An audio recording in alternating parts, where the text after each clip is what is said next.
Welcome back to Jack Howard Color, the podcast. Today's episode is all about presentation. And we know that presentation skills are fundamentally important. And as hairdressers, we present every single day. But during lockdown, we also realized that we needed to present to our clients in a totally different manner. Things have changed, times have changed. And I've got two amazing guests with me today, Glynn-Smith and Simon Shaw. Both come with backgrounds about presentation and presentation skills. Jo's a coach. She's got a background in broadcasting and public speaking. And Simon is a former hairdresser who has been teaching hairdressers to go on stage and present what they're doing for a very long time now, and has some very successful names in the industry under his belt. And helps people develop their communication skills. So first off, I'd like to say welcome to both of you. Thank you so much for joining us today. Thank you.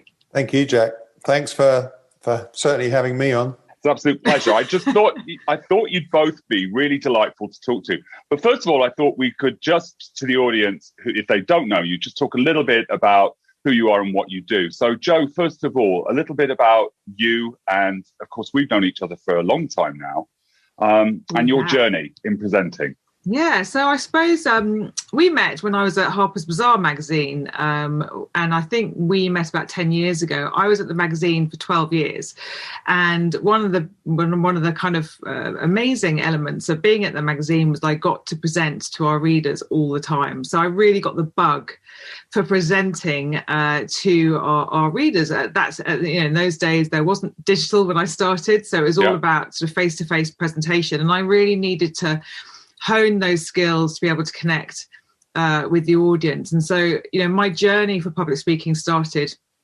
probably back in around 2004, really, when I was doing it as part of my job. So that's where I got the bug. But actually from there, I started to, I really did find that I enjoyed it. I loved the connection and interaction with an audience. And so I started doing more and more public speaking. And because I was working for a fashion magazine, I combined my love of public speaking with dressing and clothing and confidence. And it really stemmed from that. Yes. I did quite a lot of consultancy for luxury brands. I worked for Harrods and Harvey Nichols and Swarovski, to name a few, helping them build confidence in their staff and also through their dressing. So we did a lot of work around that. So that's a little bit of the journey. I then went into marketing communications, as you know, and last year I started to sort of transition into coaching, which is what I'm doing now. Brilliant. I bet there's lots to talk about on that, Jo. So thank you so much for joining us. And Simon, you tell us a little bit more about yourself if people don't know you. So yeah, as you said, I'm not actually a former hairdresser. I have still got about 15 clients, believe it or not. Oh, I'm so sorry. Started in the hairdressing industry, went through the whole Sassoon setup a long time ago when it was absolutely brilliant. I can still remember my very first presentation on stage, which was for a company I was working for at the time. It was a charity thing. I had all the gear and literally no idea. I've still got a picture of it, funny enough, and I've got these fantastic pair of glasses on, but didn't have a clue and was almost traumatized and then realized that I needed to do something about that. Once I'd set up my own salon, realized I'm going to be needing to present even more, so started getting into the whole journey of how you present. Did a lot of courses, did a lot of weekend courses, did a lot of work with the Actors Institute, and really started to think, and that was all focused on my own presentation style and how I was presenting. And then in about 2000, that salon group that I started, we ended up with 13 salons, about 300 staff. We were doing shows and seminars all over the world, mainly with L'Oreal, actually. Sold my shares in that, started Simon Shaw Education. And then I got picked up to become part of a program called the ID Artist Program. And the idea behind that was that young hairdressers would be brought in, they'd be given a 2-year training program, and part of that program included presentation skills. Mm. So had to make that transfer from working on my own skills to then teaching people how to do what I had learned how to do. Yes. Again, lots of... Go on. Sorry. Lots of trial and error, lots of getting it wrong. Yeah. And then came up with a kind of 2 and 4 day program of taking people through a journey of being a complete novice to being able to design, develop, and present their own presentation. It's interesting that you both talk about the fact your own personal journeys that then took you on to actually enjoying it and sort of dissecting it and thinking about how you could help other people in there. Because, you know, my first stage job was absolutely terrible. My presentation skills were horrendous, even though I'm quite good behind the chair with a client. The actual sitting there looking in front of that audience, I thought I was going to die and crawl in a hole. And there was nobody around at that time I felt or knew of that I could access, and it's much easier to access now. And it was trial and error as I went along with it. So I think this is going to be a really good chat. And I love the way that Jo brought in the fact that she was going into high-end department stores and teaching the staff how to present, because anyone that's in any kind of retail sales, you're presenting something, aren't you? You're selling the dream and you're selling yourself as well in it, which can be really quite tough, I think. So the first question is, and it's a big one, where do you think, and it's an open table here, where do you think people go wrong? I think, well, not go wrong. I think what happens for a lot of people is that the fear and the nerves stop them from delivering what they want to deliver. And I think they do this classic thing of they match their insides against somebody's outsides. You know, so for instance, Jack, somebody might see you presenting and think, oh, he must never get nervous. He must never get, you know, the collywobbles like I do. And as we all know, anybody that presents gets nervous. Yes. So I think for me, the number one thing is dealing with that classic case of, you know, I either clam up, I either go too quick and I babble all over the place, or I completely lose any sense of what I was going to say. Yeah, there is that, isn't it? Go on, Jo. I was going to say, I think I call them the public speaking demons, right? So it's everything that goes in front of you when you're about to stand up and be really vulnerable in front of a group of people. And everything that goes in front of you is, I'm not good enough. Am I worth being here? Do people want to listen to me? Is my message going to land? Oh, I don't like my outfit. I'm feeling really uncomfortable. I've forgotten my lines. What happens if I go wrong? They're going to criticize me. And it's the same on social media. So I think these fears that Simon quite rightly brings up are present, whether you're doing something in public or whether you're doing something exposing on social media like you, Jack. So we were discussing, you know, when I first went onto social media to talk about some of the things that I'd learned and the journey that I was going on, I was very nervous about that. Now, I'm somebody who's been public speaking for 15 odd years or whatever it was at the time. And yet that exposure felt very vulnerable to me. And the main message is that I'm scared that people are going to judge me. And it is the same whether you're standing in front of 10 people. In fact, standing in front of people you know can sometimes be harder. Or whether you're standing in front of a room of 1,000 people, it's about judgment. And of course, every one of your insecurities will just flash in front of you. And that's the fear that then just suddenly paralyzes you. And then you're unable to either do your best or you make a mistake and it feels like the end of the world. And what we need to train people to do is to understand that actually we're all human. And at the end of the day, the people in the audience are just really happy that they're not having to deliver that speech. And so I like that. They're generally there to sit with the, they're there to hold your hand in a way. Half them probably not even listening, if we're being honest about it. And I always say, look for the people who are looking up or nodding or engaged, and you can exchange with them, because there'll be also the same number of people looking down their phone, whispering at somebody. And if you let those gremlins get in, you'll be thinking they're talking about you. and they're not. Because think that's the reality, isn't it? I think it's a really good point about you call them the demons, or I've heard the gremlins. The gremlins, the saboteurs. I think they're trying to saboteur you saboteur yourself, really. And I think that the judgment thing I think that's the biggest saboteur we all have. We either judge ourselves, we judge other people, or we judge situations. And I think we're our own harshest critics, and we judge ourselves more harshly than we judge other people. I think, like Joe was just saying there, I think once people understand that those feelings are normal, and I always say to people, if you want me to get rid of those feelings, forget it, because I haven't found a way to do that. I can help you feel them and carry on anyway. Yes, but I can't make those feelings go away. And I'm pretty sure Joe would say the same thing. Yeah, absolutely.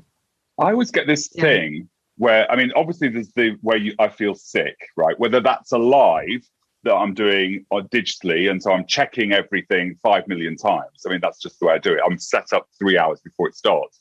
Or if I'm going on stage, I always feel like I'm going to literally throw up, and I'm going to have to leave. And that flight or panic is absolutely massive. And I just have to go and push myself forward and sort of buckle it down, But I think I have imposter syndrome sometimes. I'm like, who's going to want to listen to this? And then, of course, you're doing it, and you can see that people are enjoying it, or you can connect with people.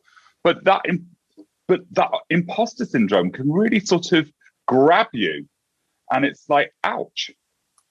Yeah, and actually, Jack, that quite often the higher up people get, whether it's in business or as with the success you've had over the past year with social media, the more of an imposter they often feel.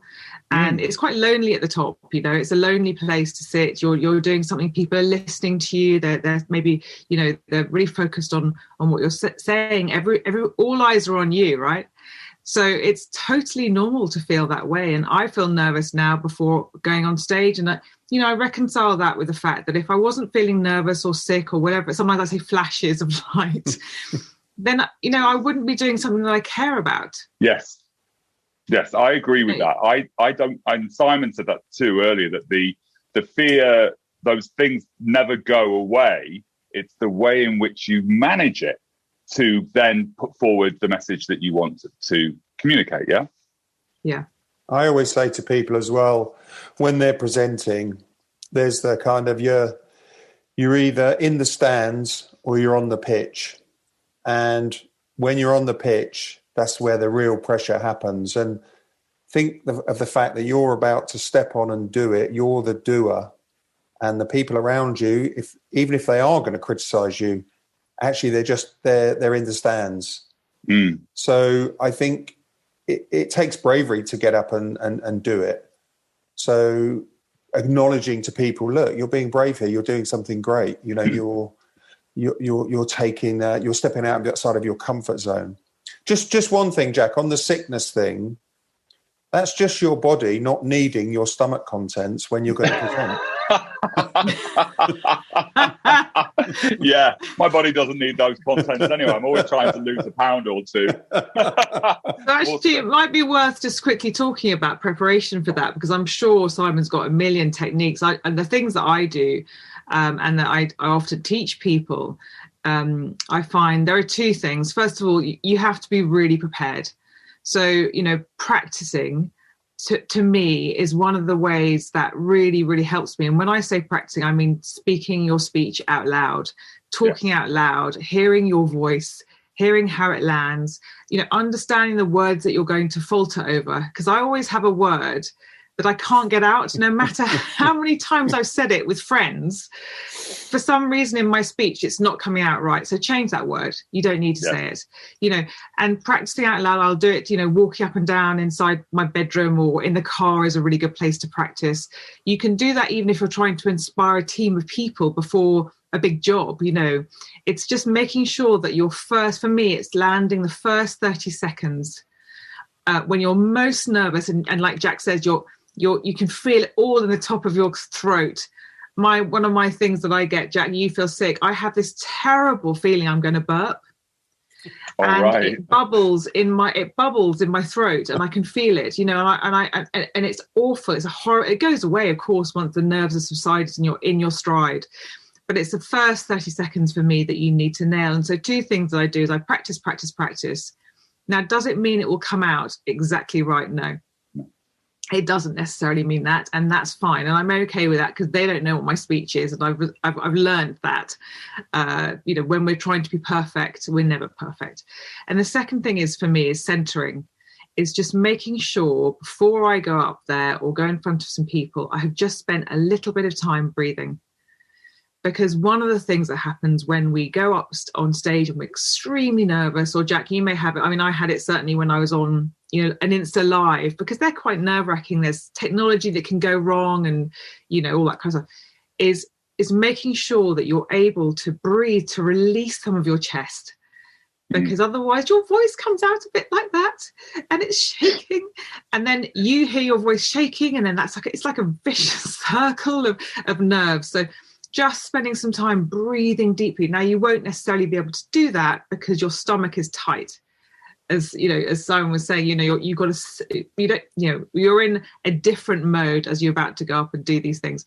But for me, just trying to take some breaths, center myself a little bit, visualize that successful speech, visualize it landing with power, visualize your voice. You've heard it a million times. You've been doing your practice, and then I go up. Doesn't stop me being nervous, but it really helps me.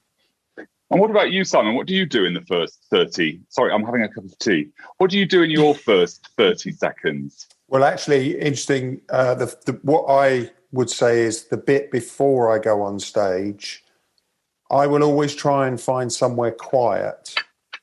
And what I've begun to learn is that the speech is not going to be in my head those few moments before I go on stage. What's going to be in my head is my first 4 or 5 lines.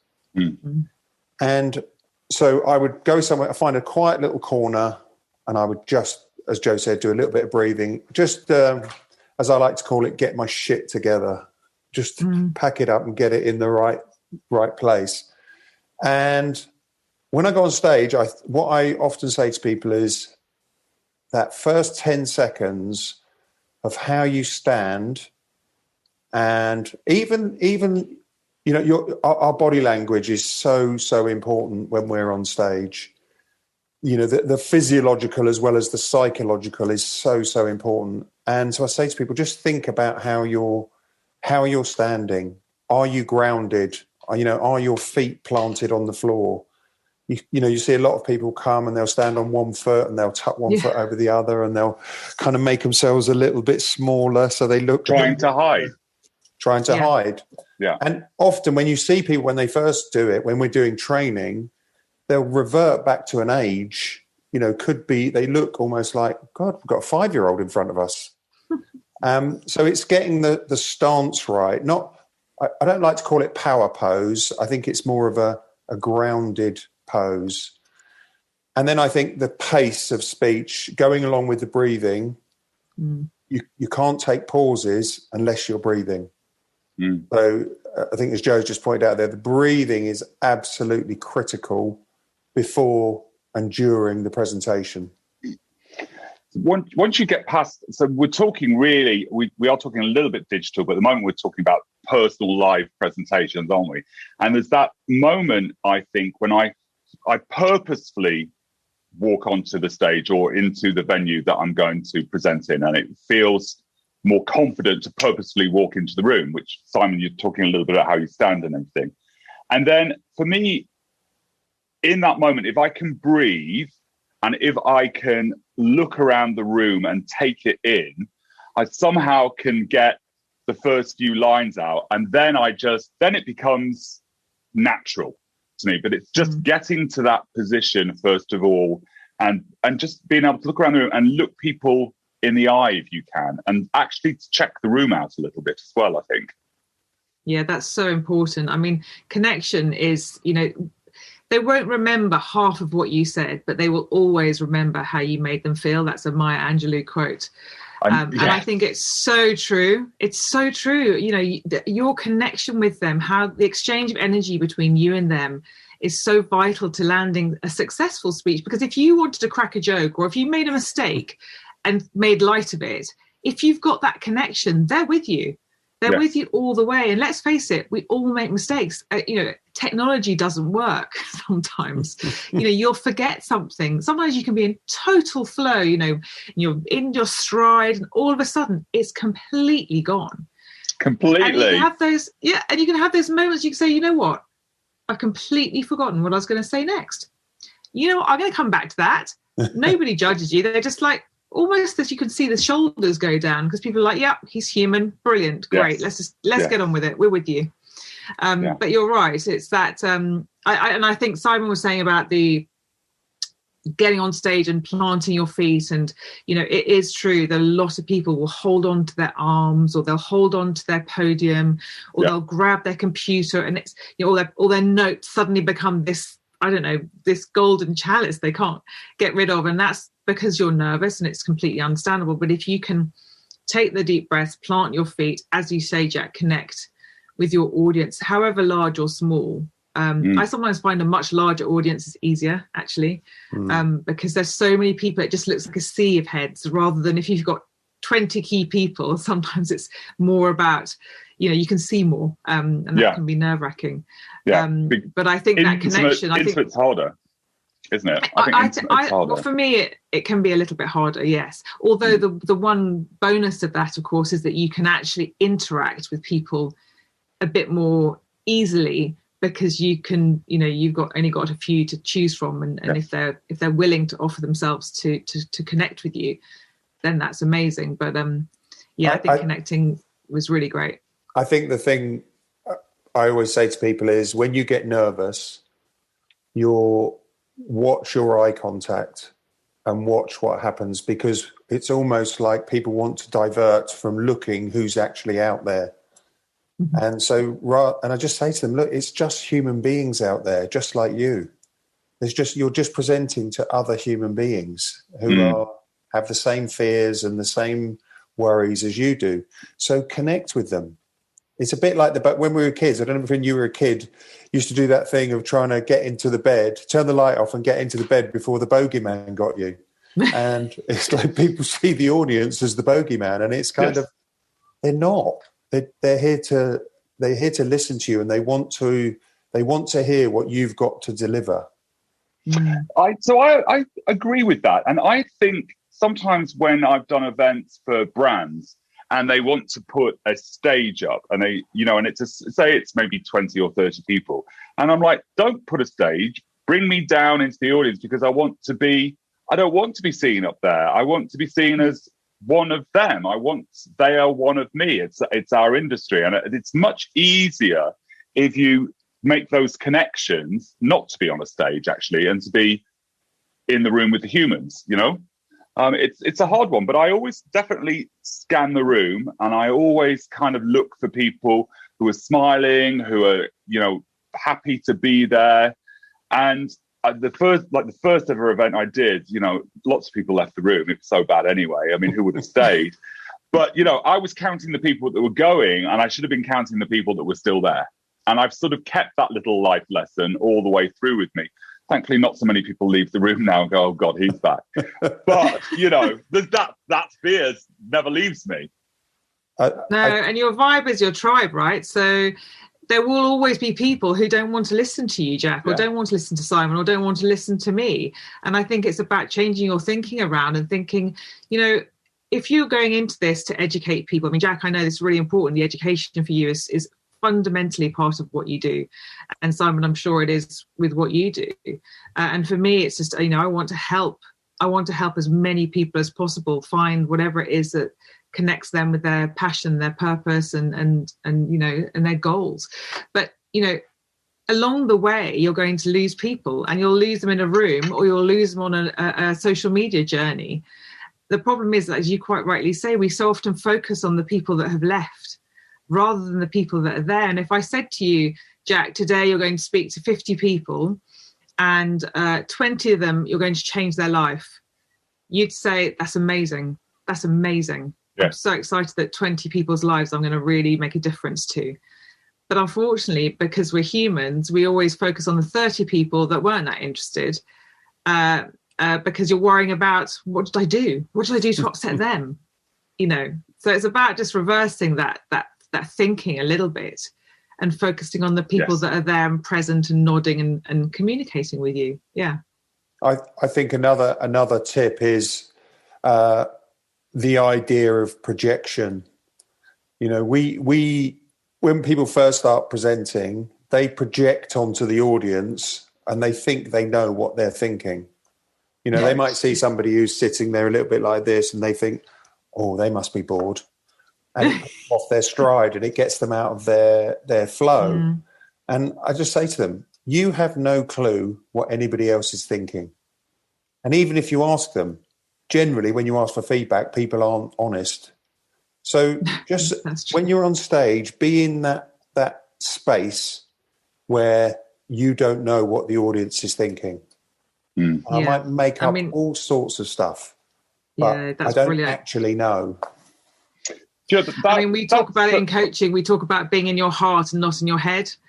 Mm. Because if you're in your heart, you're truly connected to what you're doing, your passion. You know, you're talking about your, you know, color and being behind the chair and how important it is to you.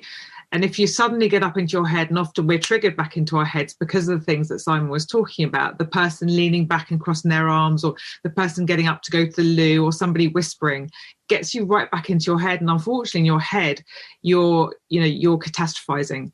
So if you can get back into your heart, obviously still connecting to the words and the things that you need to do, and really deliver what's important to you, it will 100% connect with the audience in front of you. And the people who aren't interested, they're never going to be interested. No, they're not. And that's the thing, isn't it? You can't change somebody that goes into a room that says they're not interested. So it really is about focusing on the audience that is interested in what you're doing. And the other thing I learned early on was that the things that I take for granted, and so the assumptions that everyone else knows what I'm talking about, aren't true, and that those little nuggets that you can give out to people can literally change somebody's color career, right? Yeah. For me, that's the conversation for me. But that changes the way they work, which means they can work smarter and make more money. And I should never take it for granted that everyone knows that.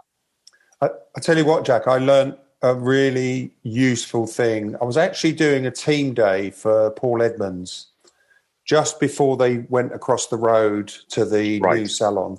And in the front row was one of the youngest trainees, members of the team. I can't remember what I was talking about, but he said something to me. Oh, I know. I was talking about my kids and saying, well, sadly, they don't listen to me like you're listening to me. And he said to me, you're never a prophet in your own town, are you?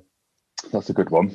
And I think that's what's fantastic about what's opened up for all of us. We're way bigger than our own town, whether that be our local town or the usual audience we present to.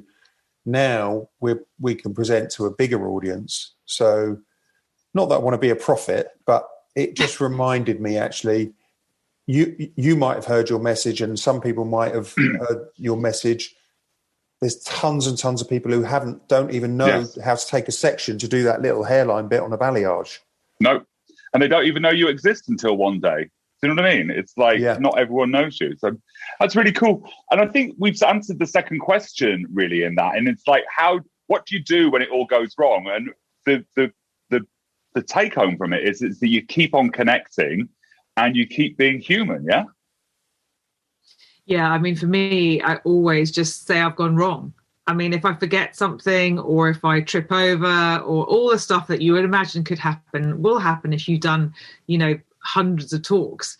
And I just say, oh, I've forgotten the next bit, or the slide's missing, or, I'll come back to that. And, nobody, honestly, I've never had a client feedback who said, that was a disaster, you missed slide 34. Damn 34. That was our keys. I mean, clearly, if you're about to present a huge advertising campaign and the film doesn't work, it would be so sad. But circle of influence and circle of control. You're not in charge of that piece of technology. You're in charge of delivering whatever it is that you've been asked to deliver. And if the technology doesn't work, that's not necessarily your fault.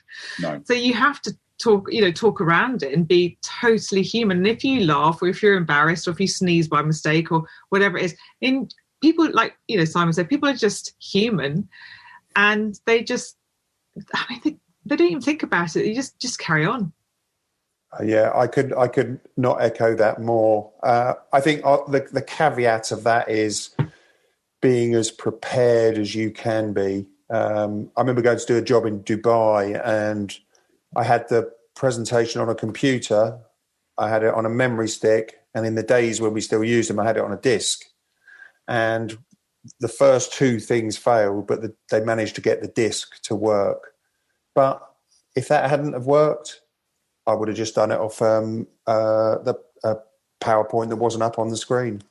Yeah. And it is being honest, I nearly said translucent then. I nearly did what you do, Joe, what you were saying about to get that word.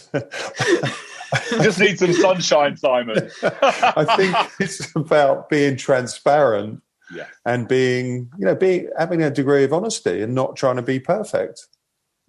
Yeah, perfectionism is an enormously crippling disease. Unfortunately, people talk about it as though it's a good thing. Oh, I'm such a perfectionist, but actually it holds you back from so much in life because you're not prepared to grow outside your comfort zone, because the perfectionist in you is saying, oh no, but that's not right yet, or you haven't got that exactly right, or if you can get rid of that concern which is holding you back and, like Simon said, keeping you small, then I think that's where the fire happens. That's brilliant, because at the end of the day, we all want to connect with other humans, and we want to know that we're all vulnerable because we are. We want to know that we make mistakes because we do. We want to know that we're not perfect because we're not.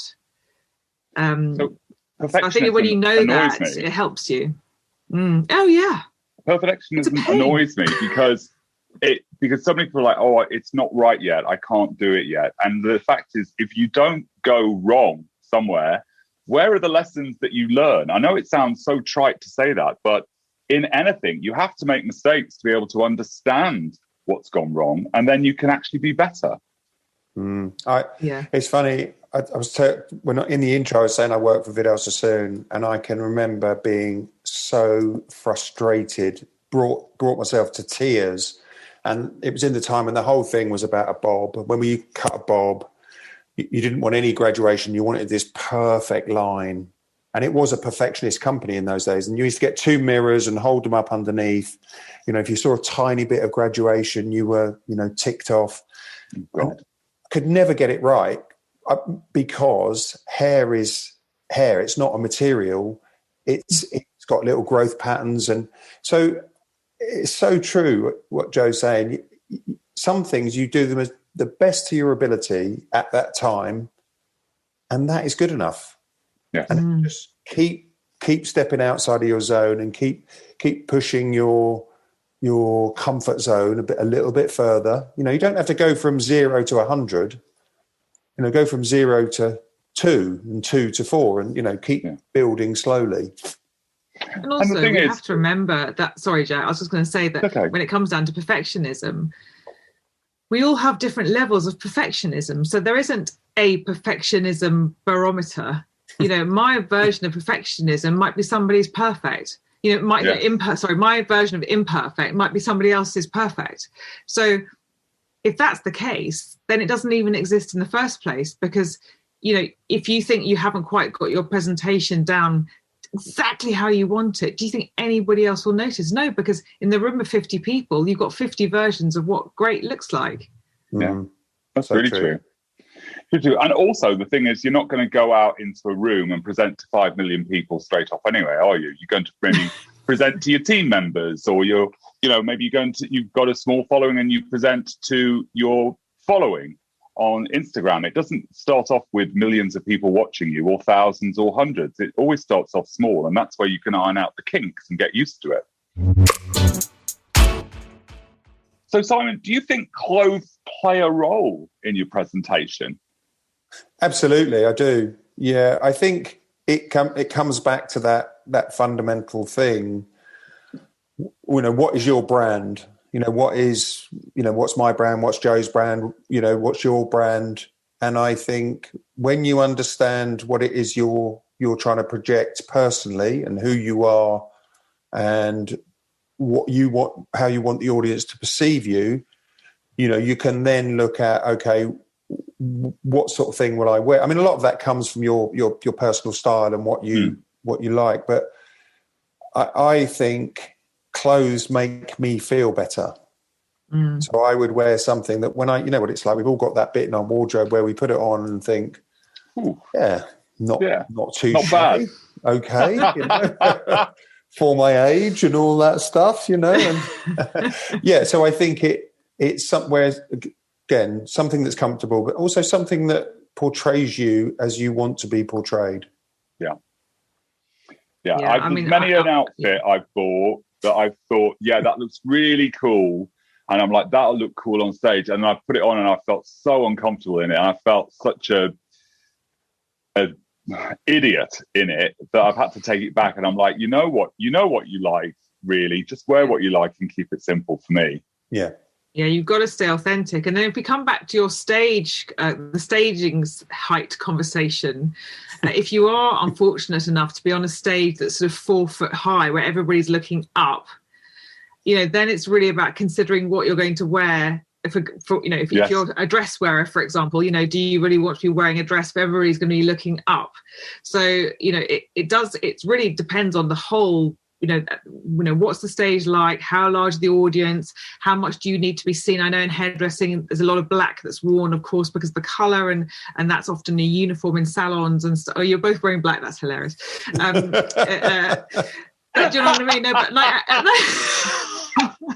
I know, I get it. I completely get it. But I'm just saying, if you're on stage and you're going to be doing a presentation, is that the right colour to wear? Is there an opportunity to wear another colour if you want to be seen more? I don't know. These are just questions that I would be asking myself if I was preparing my outfit.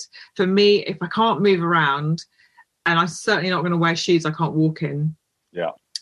They're really, really important, those two elements, because there's a bit that they call you up to stage, and there's a bit where you have to walk from where you're standing or your seat onto the stage, which is the bit you're in your head, you're going, I'm going to trip, stop tripping, I'm not going to trip.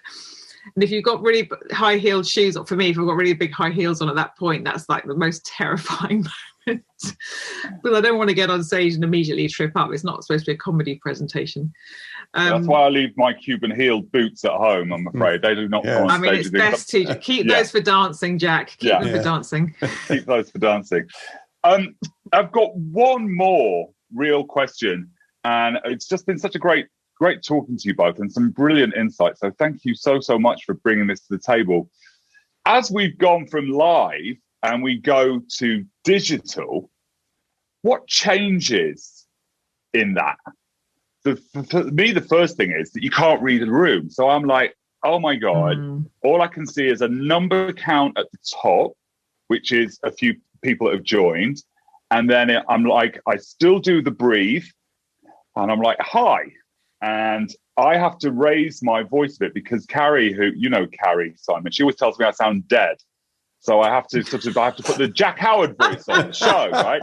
She's like, can you do that like you sound enthusiastic? And I'm like, I'm doing my best. She's like, come on, up here. So I have to do the Jack Howard voice and then watch the count, say hello. What else do you have to do that's different, do you think? I found it way more terrifying. Can I just be honest with it? I found it because, like you say, you're talking to no one. Yes, obviously you are, because you get feedback and people leave comments, and generally they're kind. I haven't had anybody who's been unkind so far, thank God. But that is also a massive fear, is, I don't want to do it. I was coaching somebody the other day, and she really wants to do more social media. She's a bit older, and she's very frightened of trolls. And so it's the same thing, right? It's the same as being in front of an audience. You're worried about judgment. So that is a fear that sort of sits within you when you start to do something with social media. For me, it was about getting the angle right. Oh my God, Jack, you helped me so much. I remember having conversations with you about my angle, and you sent me a message saying your angle looks good, but I would do this and think about that. And I still don't think I ever have quite cracked it yet. I certainly haven't got the lighting. I'm a bit envious of your lighting.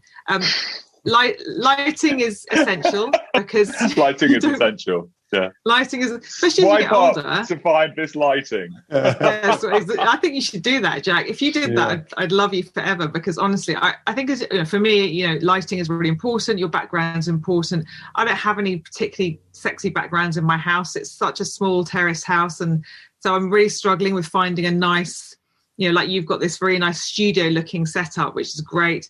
Some people use what are they called? Backdrops. Screens or whatever behind them, which is really good. And then you've got to think about that you're only here, so you can be in your tracky bums and then think about what you're going to wear on top, and sound is also around you. You have to think about the sound, because of course you're speaking and recording, so you can't be somebody where there's a lot of background sound. I think in a salon it would be impossible to do a recording because of the hair dryers. Yeah, unless definitely. You want that sound as part of what you're doing. Maybe you want to have something that's really real. And angles, and I have to be honest, I haven't cracked the angles. I don't know. Simon, give me some help on angles. Hair angles, I'm good at. Friends have just been brilliant. I used Friends to help me find what positions were right, and sort of video conference them so that we could communicate with each other about what was working, what isn't. Like if my friend was watching this right now, I should say that ring light that's shining in the corner there is terrible, right? But she's not watching. I was going to say, Jack, I was going to bring it up actually. But I went lens shopping for lenses that don't reflect as much, so I had to up the ante on the lenses.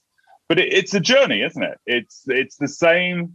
For me, it was the same as the first time on stage in Raleigh, North Carolina, or South Carolina, wherever I was, and, died on stage. The first time I went live on Instagram, I felt like I died again, but you just pick yourself up and keep going. What do you think the difference is, Simon?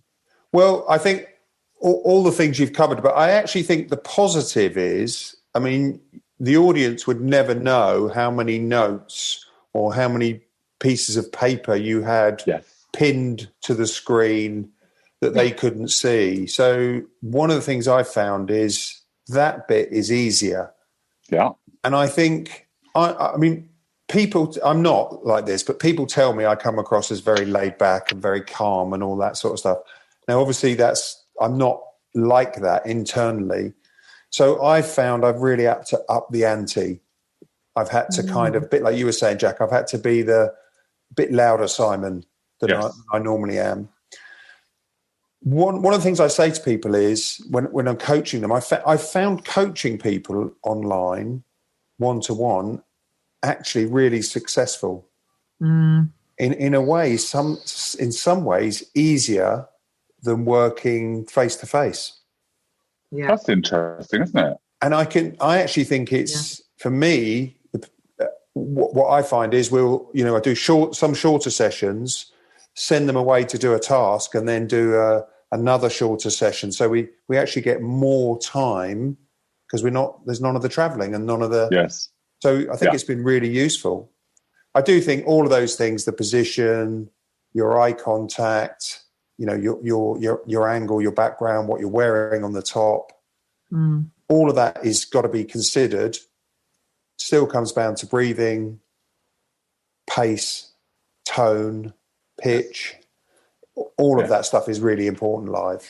I think you don't have to go out and buy all this equipment straight away. I broadcast on my iPhone, and I've got a ring light that I bought on Amazon for not very much money. So that's all the setup I've got, because I don't have a big enough audience like you do. I have nowhere near the numbers.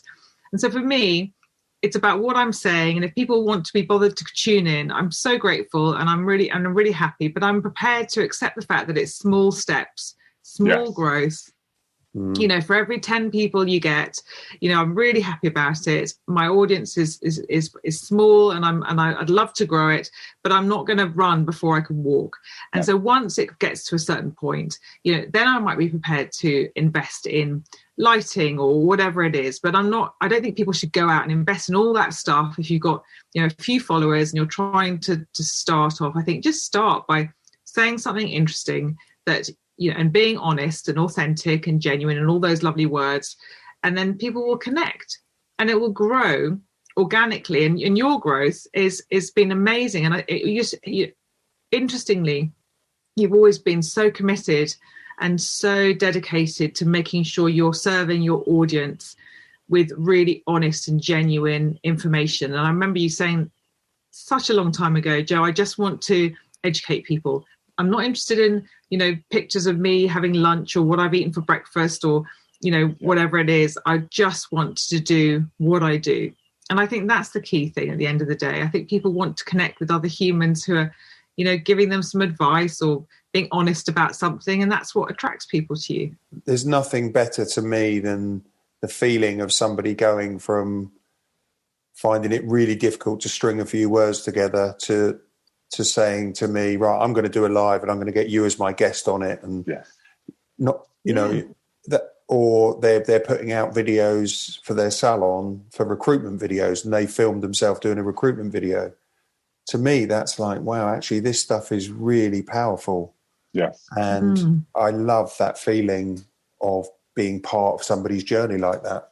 Absolutely. And I think that if you didn't enjoy that part of it, you wouldn't be great coaches, because there has to be a piece of it where you just sit back and you go, wow, they've done brilliantly. Do you know what I mean? To watch somebody blossom, it's the same as in a classroom. To watch somebody have an aha moment, it's the best time of my life. It's not the drinks afterwards, it's not the models, it's the person that goes, oh, or the message that, you know, you've really helped me and stuff like that. But to me, that sort of is the piece that I love the most about it.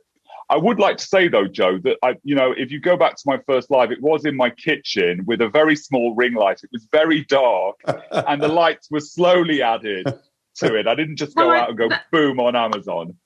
No, exactly. But I'm saying is that because it's really difficult when you see people like you now. My point was really around that. You didn't start with that. Right. No. You started in a small way. And then as you grew and as you've got more of an audience and more of a community, you've just grown what it is that you need in order to do that really well for them. Yeah. And that's the point. And I think one of the intimidating things, and certainly when I talk to people who want to do it, and quite often people who are a little bit older, I'm not a digital native. So for me, the technology is here and I've been using it for a while, but, you know, I didn't even have a mobile phone when I was young. So, you know, and it's second nature to the younger generations, but it's about taking small steps. I think that's the real key thing. And it's not, you know, you don't have to go and buy all this stuff and then you'll immediately become successful. And then because you just get disappointed that you're not. You just need to start. And I hate to say it, but get over yourself and just do it. Absolutely. And I was also listening to something yesterday when they were talking about coaches, and the biggest, and I think this applies to what you're doing, Jack, the biggest thing a coach can give, the biggest gift they can give whoever they're coaching, is to stay curious, and to stay curious a little bit longer than we normally would. And I think for you, your curiosity comes down to, right, what do my audience want? What do they want to see? What do they need to see? What's going to help them? What's going to help them grow? And I think that's the same for us. It's kind of what are the little keys that are going to unlock somebody being able to present? What questions do I need to ask them? It's not necessarily about giving advice. Sometimes it's about asking the right question and asking them to try different things that unlocks something inside of them where they think, actually, I can do this. Yes. Yeah. Yes. And the joy is helping people, obviously. And then the fulfillment is seeing people succeed, you know, or grow. I love to see someone grow. I love to grow myself. Do you know what I mean? Yeah, and I bet you've learnt loads from your community.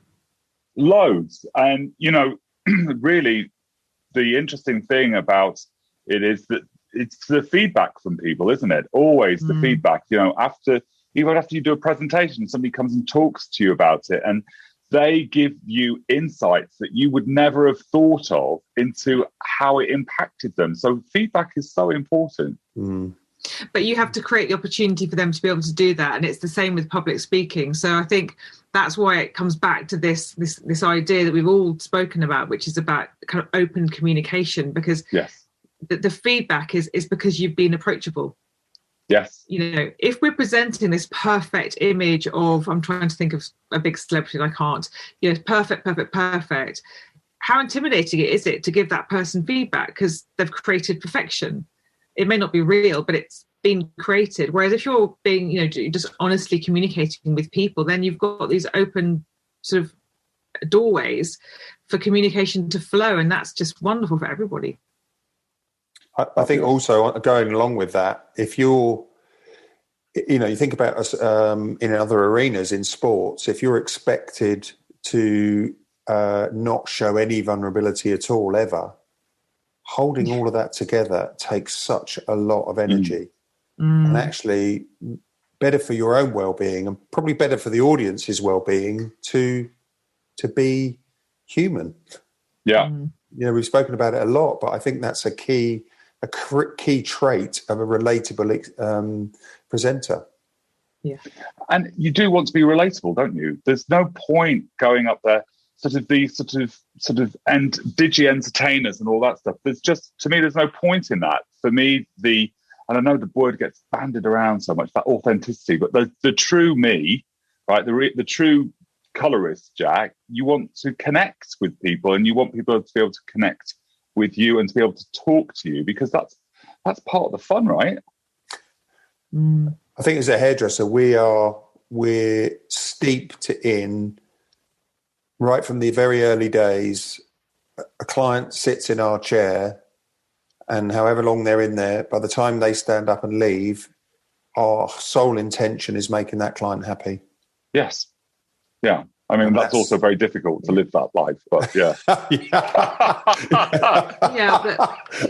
But Jack changed my hair color, and honestly, you changed my hair, and obviously we met and we always got on, but it was such an amazing experience to walk away from your chair, having had this experience, and then think and look in the mirror and go, oh God, I'd literally love it. Yeah. How often, it was such an amazing thing. And you've taught me so much actually over the years that you've been building, your kind of brand, I guess we call it.